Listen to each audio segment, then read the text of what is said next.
Lori? Carol spoke as she patted the stall door. You know you can't stay in there forever.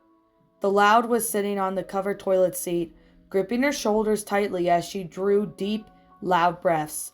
She heard her group mate talk, but she didn't answer back. The Pringy girl sighed. Lori, you know you're going to have to face him eventually.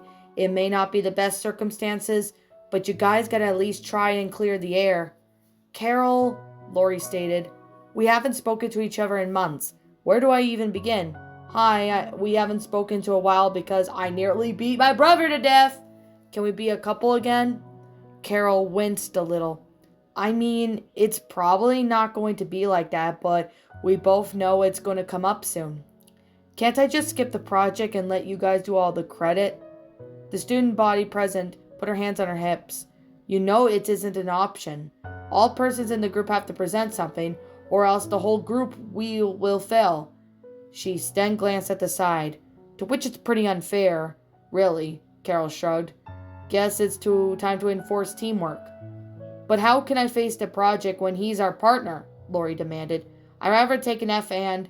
No, you don't, Carol interrupted, a stern look on her face. Look, it's probably going to be distracting not only for you, but for Roberto as well. How do you think he feels about all this? Lori didn't give an immediate response, so Carol continued. He's probably just as nervous as you are, so it'd help you both to get out of the way before we start on anything serious. She folded her arms. It might be even a practice for when you talk to your brother on your own. Lori bit her lip. Right. He hadn't told her yet. She then released her shoulders, both hands clasping over each other's lap. Should I start? I'm pretty sure that's literally the boatload of things we have to discuss. Carol shrugged. I'm no expert, but maybe you two can go over this as things stand? I guess. The blouse-wearing girl stepped away from the door upon hearing shuffling on the other side. Seconds later, the stall door opened. At least she's not a complete mess, the Pringy girl mulled in awkwardly as she studied Lori's face. A few tear stains were present, most likely from stress, but nothing that couldn't be cleaned up easily. As Lori walked over to the sink, since we got all such the same lunch period, you'll want to talk about opening remarks. Lori then looked at her phone and cleaned her face with a paper towel. You don't have to go to all this personal stuff, but it might make it easier. Lori deadpanned. Like what? She dumped the paper in the trash. I don't know. Carol walked to the door. Just ask how his day was. How's school? Something boring? Pressing it open. It might suck, but at least it'll help ease everybody in the conversation. Lori gave a wordless groan as she followed Carol out. Having spent almost half their year on their lunch break in the restroom, both girls decided they had a limited amount of time to eat everything. Not only that they need a full hour anyways, Lori wasn't too big on the food growing up, although she would admit it did get better as they moved up the system. Gone were the stale, dull food from elementary school, where at the high school's more diverse food menu. Even middle school wasn't too bad, although you would have to press hard to avoid the beans and greens. They tasted foul that Lori believed that someone like Lana would eat that grody stuff. Getting their food wasn't a hassle, as most of the students were already eating.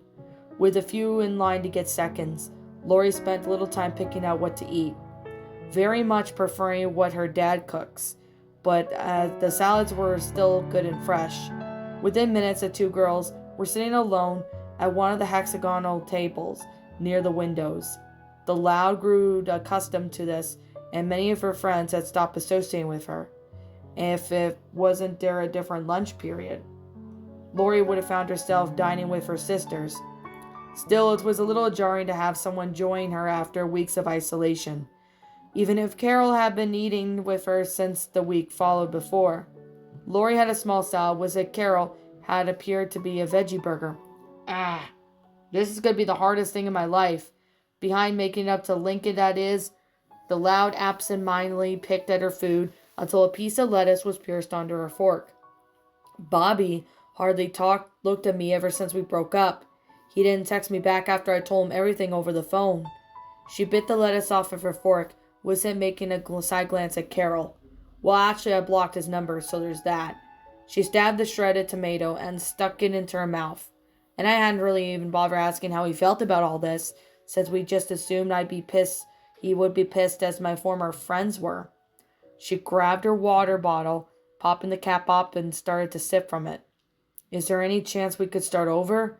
I mean, Ronnie Ann probably filled him in on the details, since she's been coming over a lot lately. Her eyes closed a little, and hanging out with Lynn, no less. I would have thought she hated her. She would have hated her since she broke Lincoln's arm. But then again, they weren't doing some sort of group hug thing to help Lincoln avoid us. Hi! Lori's thoughts were suddenly cut off when she heard a familiar masculine voice penetrate through them.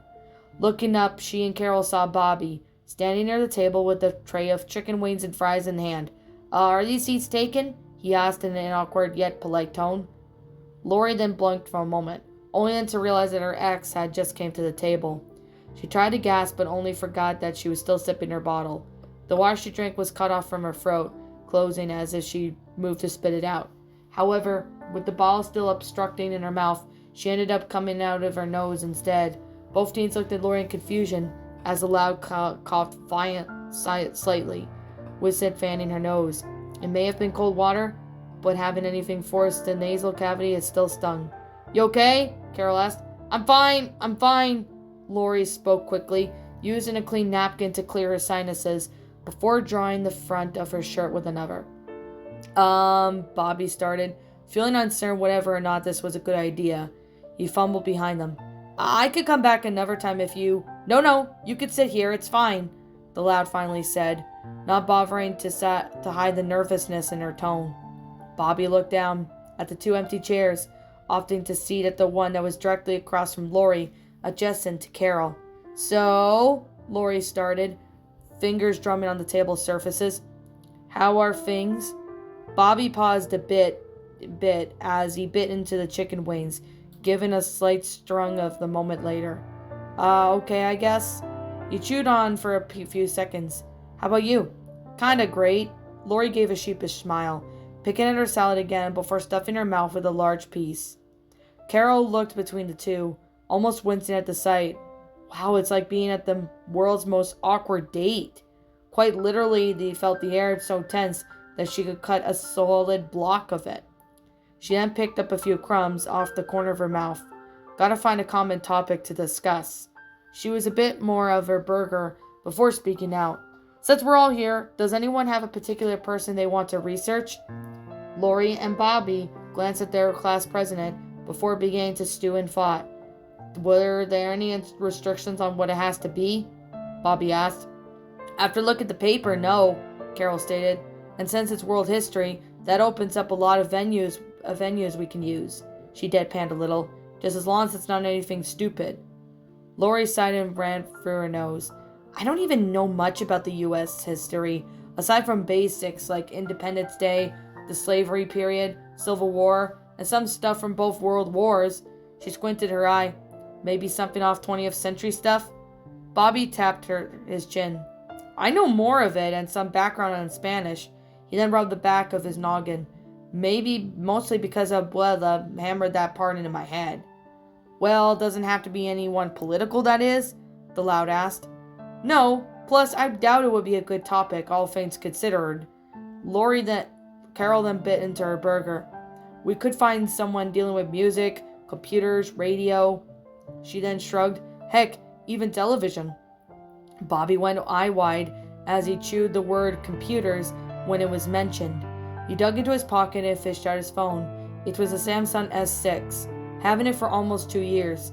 I got an idea. Both girls looked at him. We could do our project on the person who created the first smartphone. It's basically a handheld computer, right?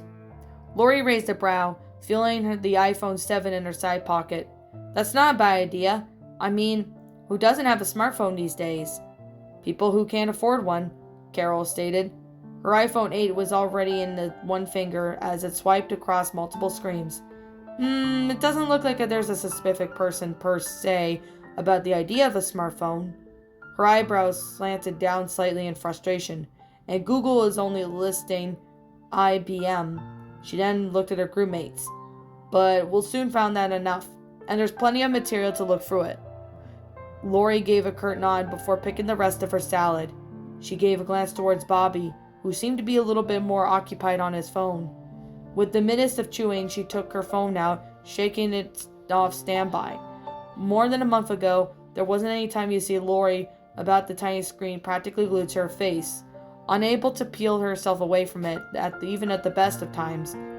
The siblings, as dark as it sounds, sometimes place bets on when Lori or one day herself will get into an accident due to the phone usage. So far, she hasn't proven them right. Nowadays, Lori rarely used her phone for anything other than calls or quick searches. The parental settings on her phone still blocked her from using most social media sites. Not that even Lori wanted to try checking there. She feared the comments she'd find on her profiles, especially in the weeks following Lincoln's hospitalization. When was the last time I checked those anyway? The Loud mulled to herself. Those things were kind of pointless. She then frowned, and Dad said I could talk to Bobby again after realizing that punishment wasn't needed since we broke up. She then looked at him again, and then back at her phone.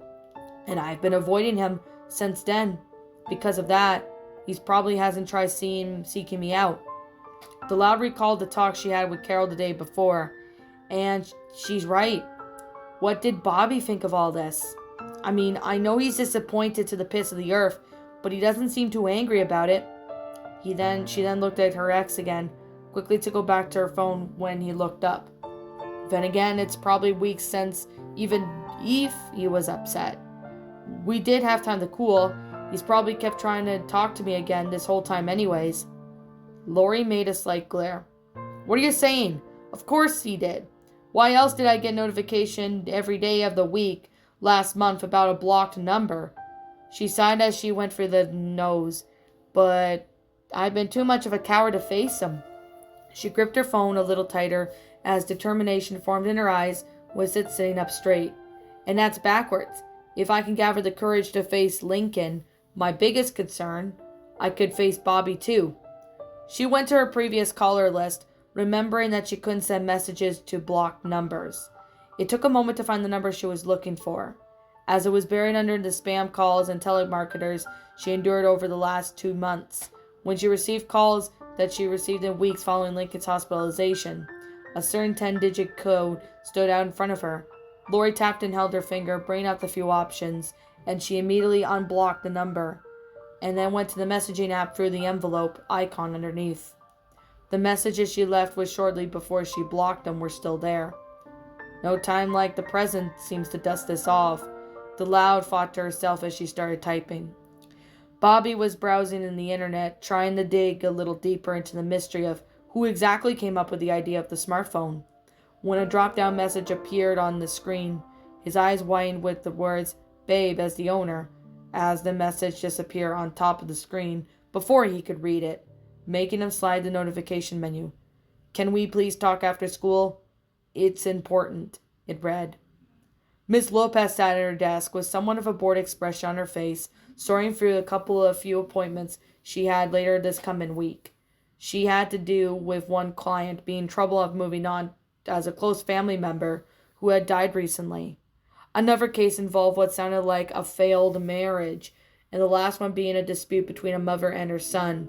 The former believed the therapist would try and help with it, the latter found it pointless. She didn't want to say they weren't interesting, but she dealt with situations like this more frequently than one may think, and typically over the same problems. Trust issues, feeling overbearing, someone not understanding the other's problems, not letting things go, etc. Oh, and there was also Clyde's many problems. That was how every week went. It was good money, sure, but sometimes it could be a little tedious. The only time she dealt with a very someone different from her routine, she had taken the case with the Louds. It's been a week since I've spoke with that family, bearing Lincoln and Lynn Jr., of course. The psychiatrist was adjusting her position to the seat. I wonder how the rest are faring, since I haven't spoken with them since that one weekend. The doctor was pulled from her thoughts when the echo of her office phone caught her attention. She picked it up, tucking it under the receiver with the crook of her neck as she wanted to keep both hands on the keyboard. "This is Dr. Lopez speaking." Hi, Miss Lopez, the familiar voice of a 11-year-old answered. The doctor raised a brow. Lincoln? She sat up straight. How are you? I'm doing okay, I guess. The boy sounded rather hesitant. Miranda pursed her lips slightly. I am still having problems with meeting with your sisters on your own terms. Well, sort of, Lincoln stated. I've gotten a bit closer with Lynn lately, but I don't know if I can really trust her yet.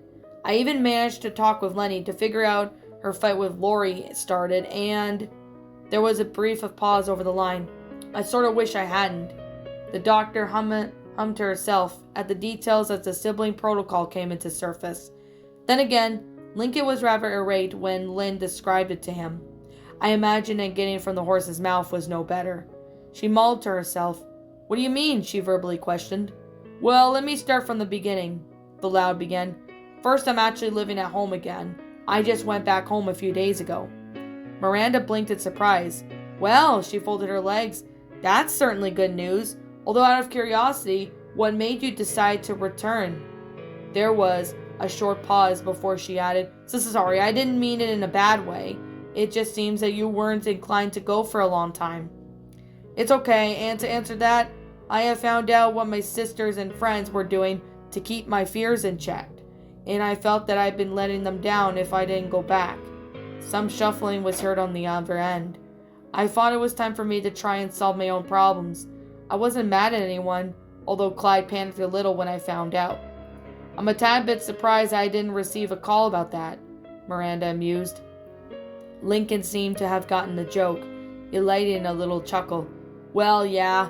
Anyway, after I came back, I've been rather touch and go. I'm still avoiding most of my sisters except when it comes to dinner. I've been leaving the house too early to avoid riding in the van with them too. Miranda pulled the phone away as her neck had gotten a little uncomfortable in that position, electing it to hold to her other hand. So the next day after talking with Clyde, I had lunch with Lynn. Honestly, I realized I don't know all my sisters were that way. I thought I did, but after we understood each other a bit more, she suggested I talk with Lenny next. A sigh could be heard. It went well, but when it was obvious that Lori did start the argument. Miranda then put a finger on her lip and thought, recalling Lori's tellings of events. She knew the teen deeply regretted her actions, but it sounded like Lincoln wasn't concerned if she did or not. I really didn't want to speak with her after finding out, but I guess I wanted to try apologizing to her no matter what. Miranda raised a brow. How so? Last night, Lincoln paused. Lynn mumbled groan escaped him. She kind of forced herself into my room and tried apologizing, but I didn't let her get a word because I was yelling at her for all the stuff she did. Not just with the protocol, but for the stuff months back. It was the first time Lori acted so selfish to me and my other sisters, so I kept throwing insults at her and eventually got under her skin. Miranda bit her cheek. What did she do?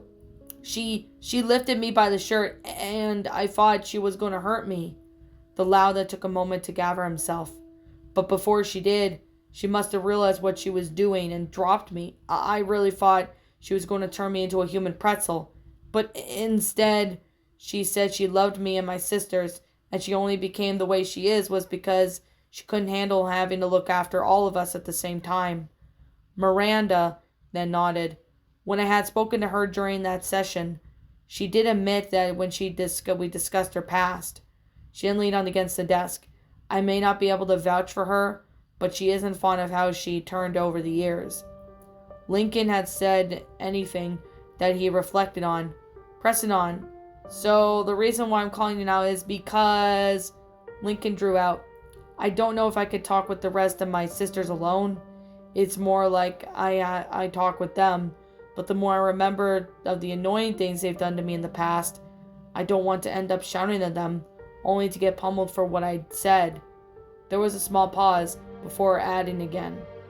So you want to be able to hold discussions at a safe spot without having the fear of retaliation if you say something not so nice? The therapist summarized. Pretty much. Miranda huffed with a smile. Well, I'll be happy to inform you that my office has some openings this week. She then brought up the scheduled appointments on screen. Are you available Wednesday through Friday? Well, I'm still in school, Lincoln answered. Wait, I think Friday was closed for students for something. I was going to suggest an afternoon appointment. Miss Lopez chuckled. But if Friday works better, we can do that. Okay, I still haven't decided on what sister to bring yet. Miranda drummed her fingers on the desktop. Do you have a list of sisters that you might be most comfortable speaking with? A small chuckle was heard on the line. Honestly, Lily would be the easiest, but she doesn't need to see a therapist, the loud mumbled to himself. Aside from Lenny, and I guess Lynn, I thought Luna might be another easy person to talk to since she usually is laid back. But now I'm not so sure anymore. More shuffling can be heard. And I'm still a little nervous too of even trying to speak to some of my little sisters, namely Lucy and Lola. For certain reasons though, Lana might be easier to talk to. So, you want to bring Lana with you? There was a moment of silence as Lincoln thought of something to figure out how he should proceed. Actually, Lincoln began, sounding a little confident. I think it might be easier if I get one of my most imitating sisters out of the way first. What if Lori told me that said a hint I might learn something about her too? The metallic sound closing can be heard for a brief moment. I just don't understand how she wound up being, well, I think she's spoiled, putting it lightly. Lincoln grunted as it sounded like he lifted something. Mom and Dad didn't really spoil us too much. Miranda raised a brow. Okay, which sister do you have in mind? Based on everything saying spoil, the psychiatrist already figured out who he's referring to. She then could only picture from the frown on the young boy's face as he said, Lola. Lori drummed her fingers on the concrete edge of the front door of the patio as numerous students passed. She was leaning back on the edge, making small glances at the crowd walking by.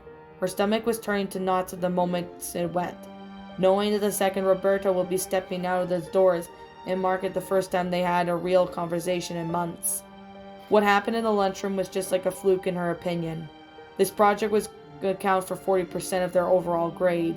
It made sense that they needed to find a topic to stick with, given the broad requirements that the teacher had laid out. You would have wanted me to sit with them otherwise? Lori then looked at the ground. He never wanted to beforehand. She pierced her lips slightly, and neither did Carol, but I do get her point of view. Hey, a voice that brought out to her as a dead-ahead debate. Expecting it to be Bobby, she sat up straight, only to find out it was their musical sister. What you sitting out there for? Shouldn't you be on the bus? Lori then went back to the hunched position she originally sat in. I'm waiting for someone. Luna gave her a quizzical stare. I find that real hard to believe, sis, seeing that it's been a lonely road for most of us. The older girl deadpanned. It's for a project, and... She then paused, noticing the attire Luna had on. What happened to your shirt and skirt? Luna looked down, pulling the black shirt with the band logo that Lori didn't recognize. Her eyes then trailed down to her blue jeans she wore, furrowing her brows. What's wrong with my outfit? She looked back at Lori, folding her arms. That purple shirt and skirt aren't the only things in my closet. They're just my favorites. I could ask you the same way with your same old shorts and Mom's Gertie every day. Lori then glared at her sister as her cheeks reddened due to later being mentioned. Isn't that something important you want to discuss? The bus is leaving soon. She tempered with her anger enough to sound indifferent. Luna huffled a bit before answering. What is the real reason why you were so desperate to talk to Lincoln? You never explained that this morning. Lori wordlessly stared at the musician, but her glare softened. I'm just going to get bothered with this at home anyways. She then sighed awkwardly. I had a long talk with Carol today, to which she gave me a long time to reflect of how much of a jerk I was to our brother. When we finished, I had planned to talk with him later on, knowing that he had a lot of things to say to me. She frowned. I also thought of telling him why I ended up being such a jerk might help him understand my point of view in all this. It doesn't make up for the fact that I still acted dumb over the stress issue with Lenny. But, she sighed, I don't know, and even then, I should have waited for him to calm down when it was obvious he didn't want to speak to me. Luna raised a brow in somewhat of an uncaring way. You think? Lori started to glare again. Look, I know I literally fucked up, okay? Don't you think that I already feel like shit, knowing that he probably won't ever speak to me again? At least you have a better chance of getting through to him because you're always so chill. Lori empathized with the last words in air quotes, making Luna pierce her lips. And unlike you don't have to worry about having the title being the worst sibling to ever exist. So quit beating me over the head about it. The pixie-cut brunette stayed silent for a moment as Lori began to simmer. Was he really scared of you when you yelled at him? Lori blinked as her anger subsided, looking down. He wasn't scared like that at the hospital. She brought like that to her face. Being looked like a school bully is no better. Lori, a masculine voice called out. Both girls turned to see that Bobby was having a bag slung over his shoulder. Luna looked at between her sister and her sister's supposed ex. Given that away, Lori was staring at Bobby with the hesitation. It didn't take a therapist to put two and two together. Raising her hands, "Alright, I'm gonna leave you guys alone. It ain't my business." The 15-year-old walked down the steps, only to break a run for it when she heard the buses beginning to start up. Bobby watched Luna sprint for a few seconds. "So," he turned back to Lori, "what did you want to discuss?" Lori gave a sigh. "Roberto, we both know where this is gonna go." Bobby seemed to flinch a little bit at his ex, using his real name. "No one's ever called me that in a while besides Mama." He then leaned on the stone edge next to her. Both teens sat in silence as the herd of students thinned into masculine amounts. They couldn't look at each other out of either guilt or nervousness, depending on who you asked. Lori began wringing the hem of his shirt. Was it Bobby robbed the sleeve of his green plaid shirt? When the rest of the students lost their vintacy, the silence was starting to become unbearable. "How have you been?" both said at the same time. Lori pierced her lips together, looking away. "So sorry, you go first." No, I'm okay. You could start," the Santiago boy insisted. "I don't know how or where," Lori muttered, only being loud enough for Bobby to hear. "That's why I wanted to ask you." Roberto drummed his fingers on the concrete. "Lori, since that day you told me what happened to Lincoln, it's been, well, how do I say it? Confusing? Like I was missing a bigger picture here." He then rolled his hand in the air. "And on top of that, it just came out of nowhere. And we broke up over the phone." He started twiddling his thumbs. "I wanted to try and talk to you about it for a long time, but I couldn't find you. And when I did, it felt like you were trying to avoid me." Bobby then glanced at her. "I mean, it was something I did wrong or—" "No," Lori answered, crossing one leg over the other as she addressed him. "I broke up with you because I figured you wouldn't want to be with someone who literally beat their own sibling brother to near death." She then glared at the ground. Lincoln could have literally died from his injuries, if the worst of it was just a broken arm and a well-earned fear for his own safety around myself and my sisters. What if we didn't stop? She then gripped her arms. What if he just passed out and ended up in a coma? Bobby winced. Was he? Thankfully, no. Dad said he passed out on the way to the clinic, but Mom said he woke up a couple of hours later. Lori replied, with a sense of relief in her tone. One of my punishments was that my phone was mostly locked and I couldn't speak to you, which is ironic since I already took care of that before Dad came home. But why? Bobby asked. Couldn't we talk it over? Roberto. She then looked at him. Would you really want to stay with someone who almost killed her sibling over a stupid argument that they were only trying to help solve? Bobby hummed nervously. He debated on how to answer. He wanted to answer with yes, since it was Lori, but at the same time, he wasn't so sure of himself. Maybe. If it was someone else. He trailed off before his answer became lost. That's my point. She then looked over the schoolyard. When I first found you and those texts, I figured you'd probably be like my other friends, who long since left me for what I did. I know I deserved it, but hearing my insults from you wouldn't have been too much for me during those weeks. So you were trying to avoid me the whole time because of that? Bobby asked in a slightly broken voice. Yes. Lori, Bobby started as he moved slightly, his hand a few inches from hers.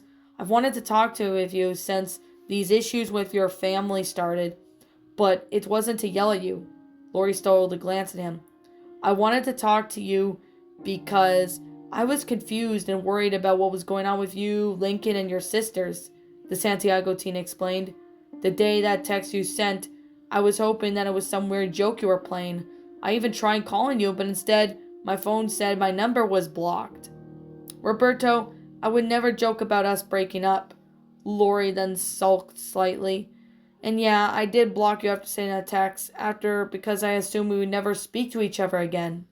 Okay, Bobby nodded. But I wasn't going to give up then. So I tried looking for you at school the next day, but I couldn't find you anywhere. That same day, Mama told me that Ronnie Ann got into a fight with... His hand then rolled into the air as he took his memory. Lynn, I think. And she was suspended. I heard she was the one who started it.